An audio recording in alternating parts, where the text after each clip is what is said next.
Climbing to the highest point in Genshin only using Kirara. So we start at the base of the Dragonspine Mountain, which is the highest mountain in the game, pretty much only mountain.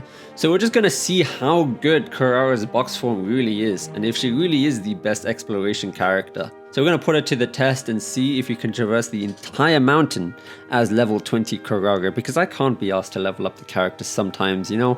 I got deadlines, I don't have time for all this. So one thing I realized right away is that I forgot how cold this mountain is, and we really gotta make sure we make it to these checkpoints with the fire lamps or whatever you call them. And unfortunately, Kirara's cat form really has only 8 seconds time in it, and I really have to just run through all of these enemies because I don't stand a single chance. And the box form is quite good for that, and I follow the main path, but there's a real big flaw in this strategy.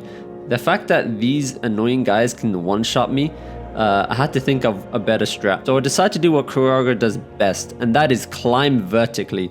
So at first, initially, I didn't think her climbing walls would be that impressive, but let me tell you, it is actually insanely useful and is so much better than climbing manually. Climbing manually is so slow and expensive, but when you're in that box form, you cover so much distance. As you can see the difference when I don't climb with the box, it's completely terrible. There was one issue with my strategy is that I don't have any of the potions that give me ice resistance, so I just had to rely on food and making it from checkpoint to checkpoint. So we make it to about halfway in the mountain, we make it to this little halfway point, and then we got about 2 big parts left to do. In this part we don't have an animal character, so honestly we just have to jump, and I missed where I wanted to go by quite a mile, but luckily we can climb, and we climb up most of the distance after a few forms of the cat box, and we keep climbing, and honestly there's a lot of climbing involved, and she really does help for this. I haven't tried this with Sayu, but I'm really impressed with how fast it's taken us. I realize just how high up we are and how close we are to that end goal. It has been quite a journey so far, but we're not even done yet. We got another big climb ahead of us.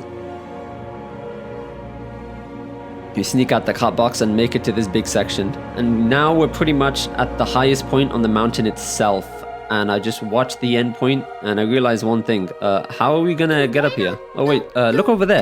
Oh, how did that happen? Anyway, so we catch the wind turn and we finally make it to these flying pillars. How on earth are these even standing up? And there's only one thing left to do. We fly to the pillar and we grab on. Now it's time for the slow climb.